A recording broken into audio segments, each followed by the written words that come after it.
right now, your organization is probably silently bleeding capital, and it honestly has absolutely nothing to do with your product. Right, or, your market fit or customer acquisition costs. Exactly. It is this hidden, just insidious fee that you pay every single day. Most people, they usually just call it office politics, right? Or bureaucracy. Yeah, but the ecosystem we are looking at today has a much, much more precise term for it. They call it the coordination tax. The coordination tax. Yeah. And they have built an entire manufacturing plant basically dedicated to completely eradicating it. They really have. So today, we are doing a deep dive into the Rondanini Publishing Ecosystem. We're going to unpack their core operating philosophy, which they call applied intellectual infrastructure. Which I know sounds incredibly dense on the surface. It really does. But it solves a very modern and honestly a very frustrating problem because we live in this era of absolute information overload, Oh, totally. We are just drowning in white papers and memos. Endless slide decks. But we are completely starving for structural application. We capture a thought in a meeting, we feel productive for a split second because we wrote it down. Right, get that little dopamine hit. Exactly. And then the momentum just evaporates. The idea goes to die as a bullet point in a digital document. It's so true. So the Rondanini ecosystem argues that knowledge only actually matters if it can be structurally applied.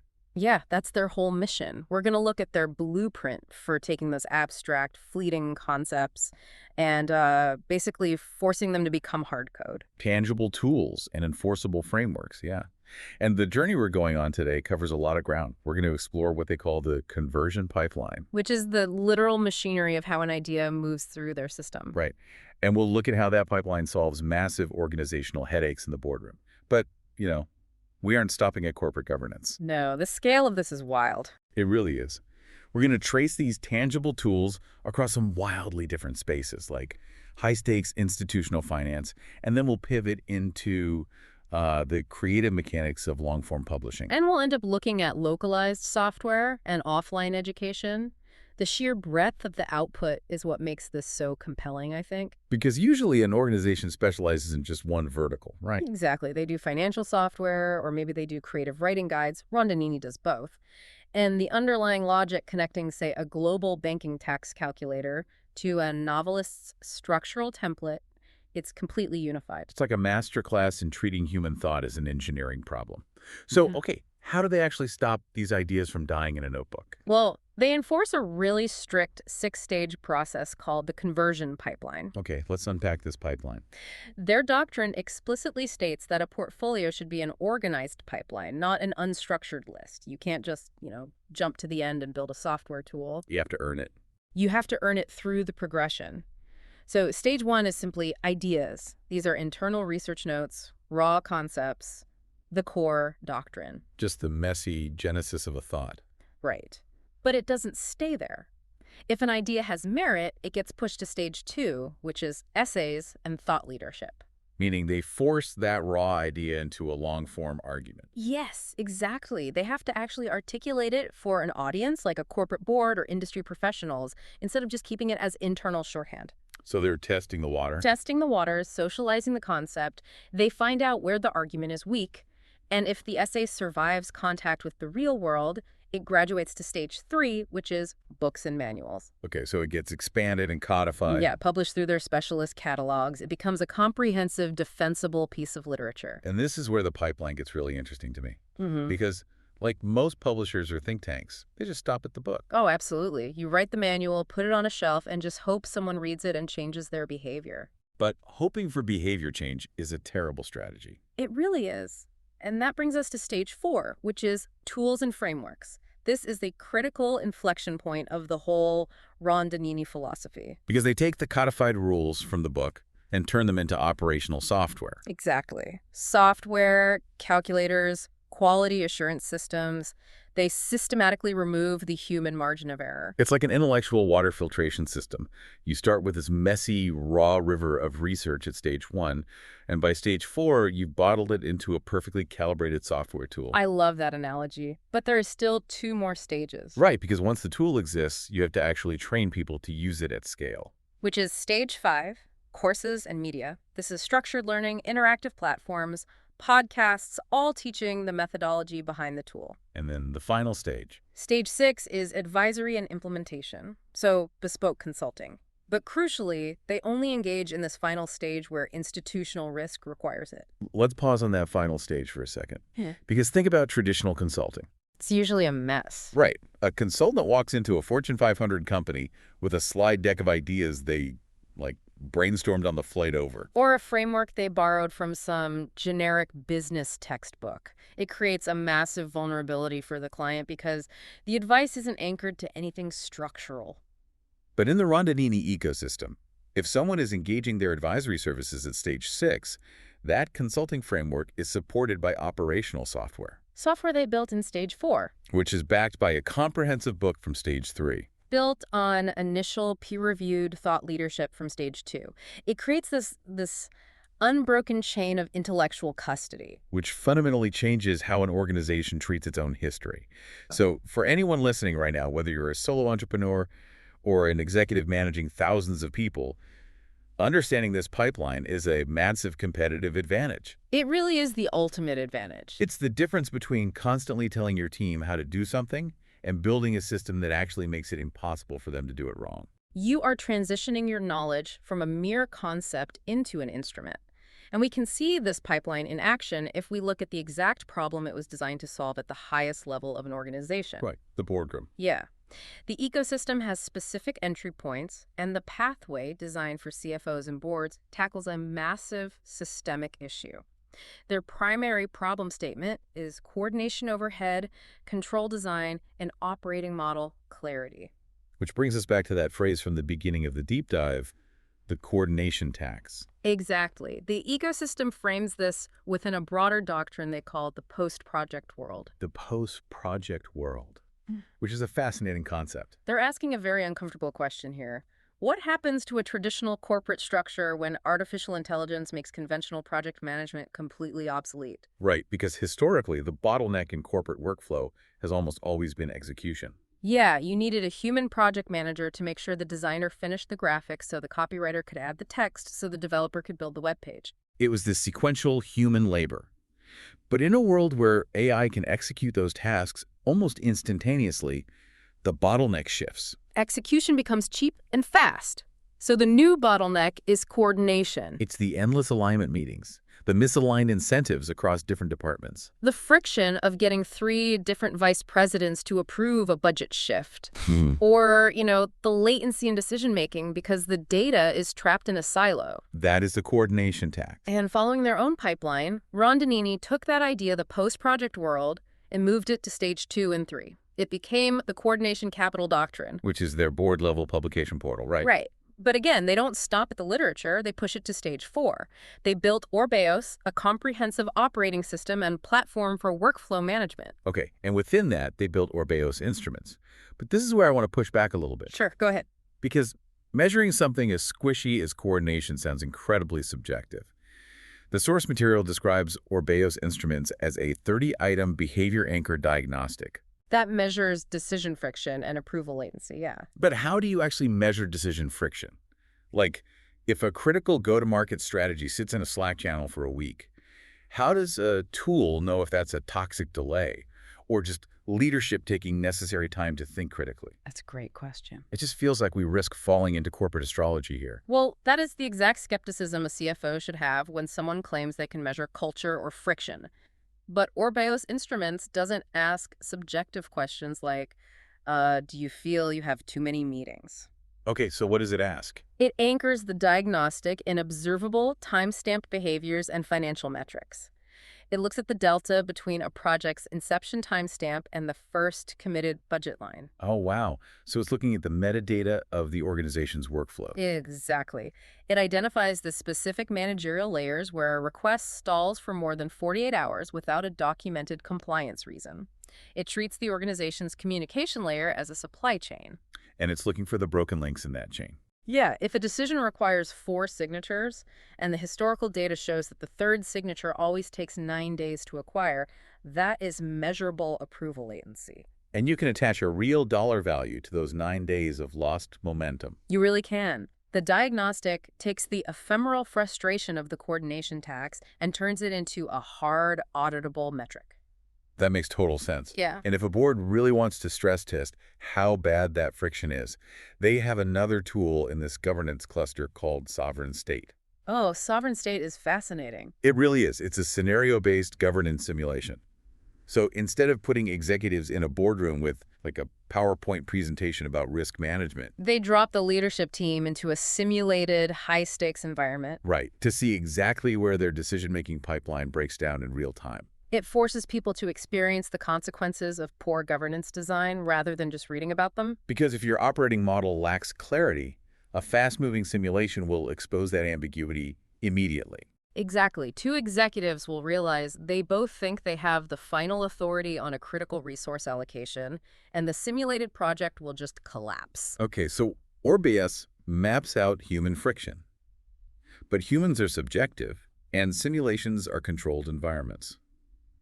Does this philosophy of applied intellectual infrastructure hold up when the stakes are absolute, cold, hard mathematics? You mean like global banking regulations? Where a mistake doesn't just mean a delayed project, but a multi-billion-dollar fine. Well, that is exactly where the ecosystem is stress-tested the hardest. Let's look at their finance cluster, which is a pathway designed specifically for treasury and finance professionals. And the problems they are solving here are incredibly dense. Yeah.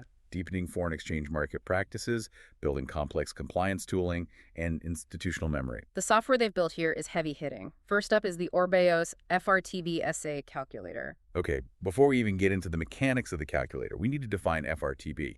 I know it stands for the Fundamental Review of the Training Book, but what does that actually mean for a bank? To understand FRTB, we have to look back at the 2008 financial crisis. Banks were holding massive trading portfolios, right? Right. And the formulas they used to calculate how much capital they needed to keep in reserve to cover the risks of those trades were severely flawed. So when the market crashed, they didn't have the cash to survive the shock. Right, which led to the bailouts. Exactly. So FRTB is a massive, incredibly complex set of global banking regulations designed by the Basel Committee to fix that. It dictates exactly how banks must calculate market risk. So a bank has to calculate its risk and prove to regulators that it has enough capital. And Rondanini built a self-hosted calculator for the standardized approach of this regulation. Yes, the FRTB SA calculator. But the documentation highlights two specific features here that need translation. It features admissibility-controlled lineage and Merkle-anchored lineage. Let's start with admissibility control. Yeah, what does that mean in plain English? When a bank submits its capital requirements, regulators demand to know exactly how they arrived at that number. You cannot just hand them a spreadsheet with a final answer. They need to see the work. Right. So admissibility-controlled lineage means the software acts as a strict bouncer at the door of the calculation. It tightly controls, verifies, and records the exact source of every single piece of market data before it is allowed to enter the formula. Ah, so it proves the raw ingredients were valid from the start. Exactly. And then there is Merkle-anchored lineage. Now, I know a Merkle tree is a cryptographic structure, right? Like it's a foundational computer science concept behind things like blockchain. That's right. But how does that apply to a banking calculator? Well, once those verified ingredients enter the calculator, the Merkle tree creates an unalterable, step-by-step cryptographic audit trail of the mathematical process. Oh, wow. Yeah, every single operation produces a unique cryptographic hash. So if someone goes back and tries to change a single variable from 3 weeks ago, say, to make the bank's risk look lower. The cryptographic fingerprint of the entire calculation changes instantly. Exactly. And the tampering is exposed. It provides absolute mathematical certainty. So regulators don't have to trust the bank's internal politics. They just verify the cryptography. Right. And the ecosystem applies this exact same rigor to international tax compliance. They have the OrbaOS Globe calculator. Let's pause again because I am definitely not an international tax lawyer. Yeah. What is Globe? And what is OECD Pillar 2? Okay, so in 2021, over 130 countries agreed to a framework to establish a 15% global minimum corporate tax rate. To stop multinational companies from shifting profits to tax havens, right? Exactly. This is known as Pillar 2. And the rules governing it are called the Global Anti-Base Erosion Rules, or GLOBE. Calculating a multinational corporation's top-up tax under these rules across dozens of jurisdictions is an absolute nightmare of data aggregation. And Rondanini built a self-hosted tool to automate that nightmare. But the key phrase there, which appears in the FRTB calculator as well, is self-hosted. Yes, that is crucial. Why is that so important for these specific tools? Because a bank's trading book or a multinational's profit distribution is highly sensitive, market-moving data. Oh, right. You don't want that on some public server. Exactly. If you upload that data to a third-party cloud service to run your tax calculations, you are introducing a massive security vulnerability. So by making the tool self-hosted, Rondanini allows the institution to run these powerful calculators entirely within their own secure internal servers. The data literally never leaves the building. That paranoia about data leakage brings us perfectly to another tool in the finance cluster, OrbaOS.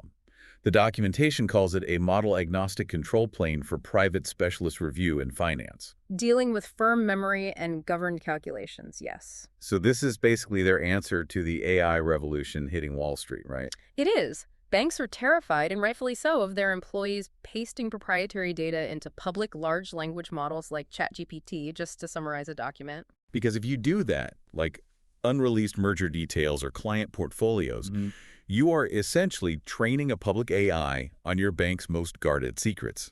Exactly. But at the same time, if a bank outright bans AI, they lose a massive efficiency advantage. Right, their competitors will just outpace them. Yeah. So how does OrbaOS thread that needle? How does it provide AI capabilities while maintaining security? It acts as an internal, secure gateway. It allows the finance professionals to utilize the reasoning capabilities of advanced AI models, but it does so in a private, governed environment. So it's heavily sandboxed. Very heavily.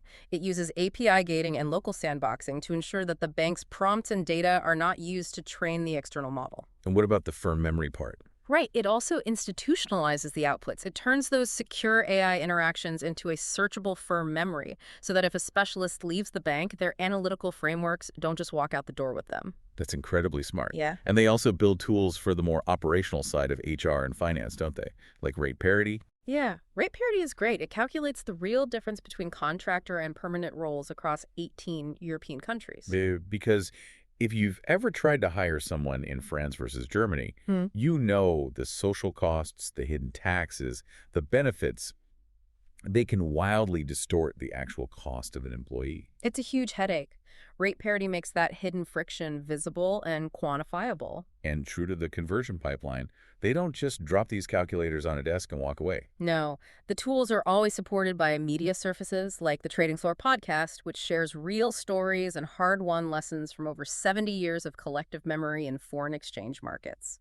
So they bridge the heavy cryptography with real human experience. Exactly. But, if we pull back and look at what we've covered so far, the contrast is kind of staggering. How so? Well, I started with philosophical boardroom simulations, mapping human coordination, and now we are talking about Merkle trees securing global tax compliance. The output looks completely different. It does look different, but the manufacturing process is identical. Right. Whether a CEO is managing the coordination tax of human workflow, or a treasury professional is managing the compliance risk of international tax law, the Rondanini approach demands the same pipeline. Step 1, define the abstract problem. Step 2, build a robust, defensible framework. And step 3, forge an auditable, secure tool to enforce that framework. Okay, so the question then becomes, does this pipeline only work for quantitative corporate problems? Like, if this infrastructure is as universal as they claim, what happens when you apply this cold mathematical discipline to something inherently subjective? Like creative writing. Exactly. Which brings us to the publishing cluster. This pathway is designed for writers and publishers. Right, and their core problems aren't global tax compliance. They are dealing with editorial systems, methodical, long-form construction, and the brutal reality of launch economics. The foundational doctrine they use here is called the architect's method. It is a highly systematic approach to novel writing. They have a podcast for it, and they have even built an architect's method GPT. Which is a custom AI model fine-tuned for structural literary expansion. Right? Exactly. They are essentially giving novelists the structural engineering tools of a software developer. But they apply the most rigorous engineering to the business of publishing itself.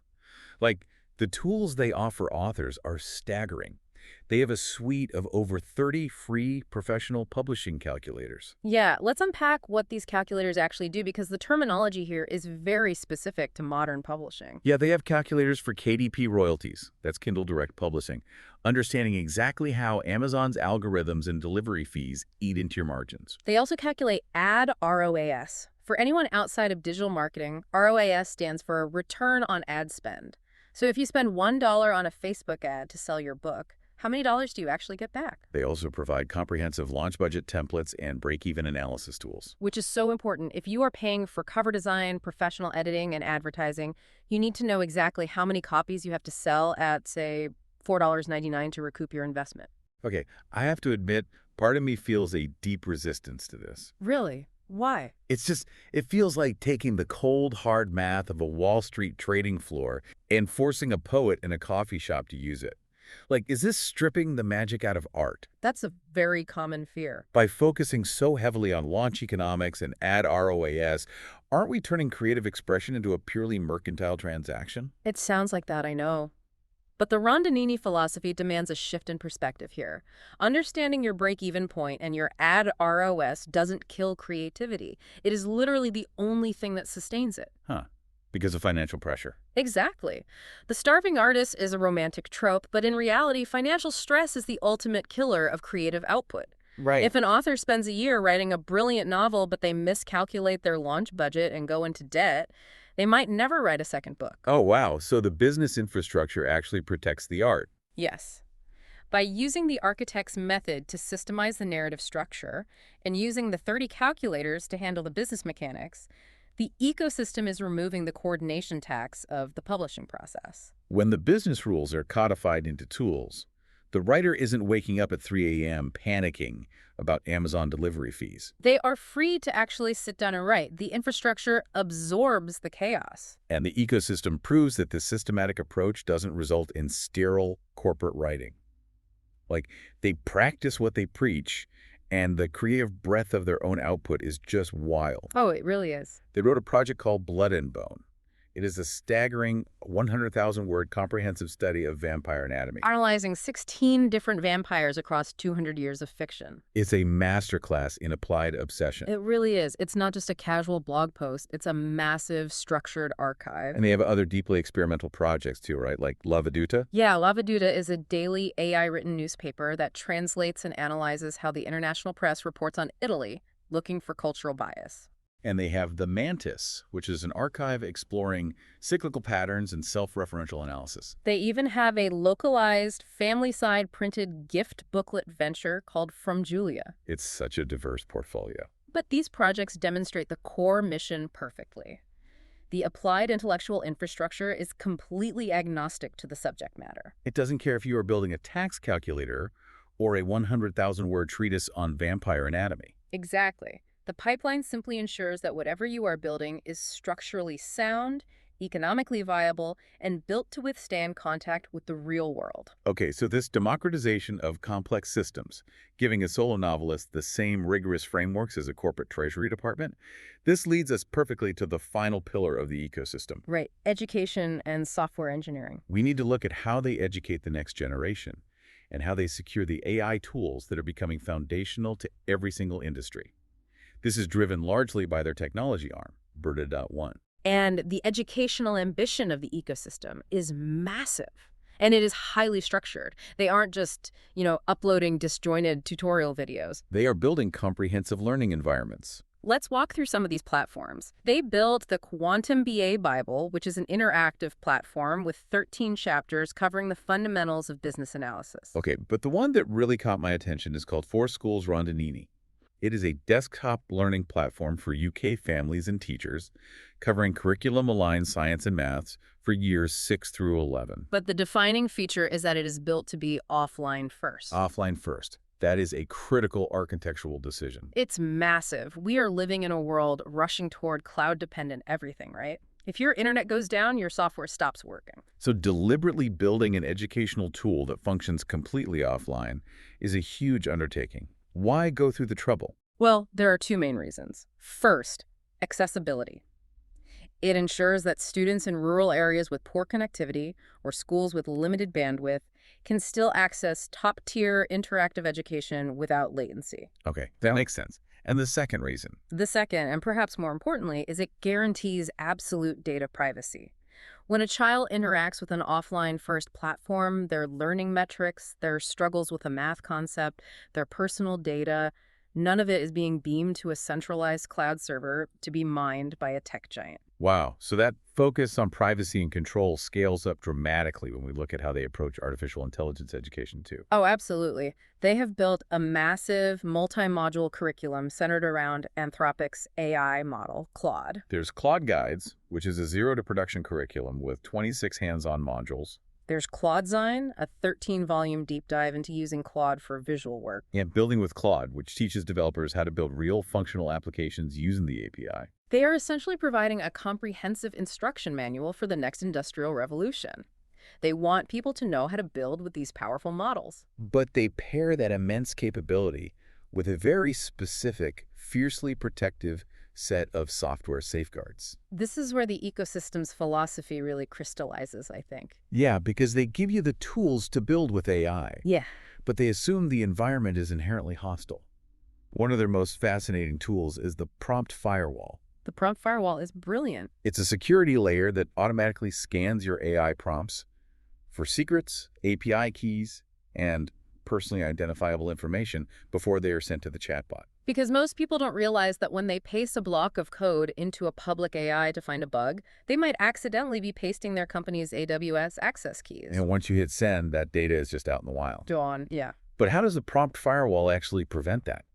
Like, if it has to read my prompt to find the secret, isn't the firewall itself a security risk? That is the genius of the tool. It operates entirely locally on your machine. Oh, so it doesn't send your data to a cloud server to check it against a database of secrets? No, not at all. It uses local heuristics and regular expressions.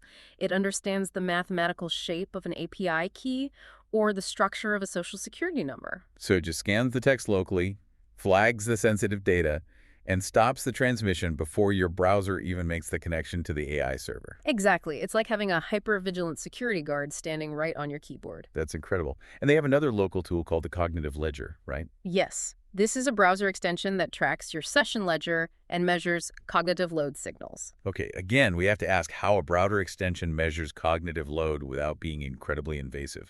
It isn't like reading your mind or turning on your webcam to track your eye movements, is it? No, it is looking at local behavioral metadata.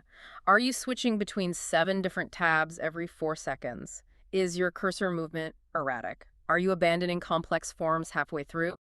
So it aggregates those physical interaction signals to identify when you are experiencing severe coordination friction or mental fatigue. And because it is local first, that behavioral profile isn't being sold to advertisers. It remains entirely on your machine. They also offer token news, which tracks your AI token usage to monitor API costs so you don't accidentally blow a massive budget on inefficient prompts. Right. When you look at this cluster as a whole, a very distinct pattern emerges. Yeah. The overarching value driving every single piece of software in the Rondanini ecosystem is sovereignty. Sovereignty.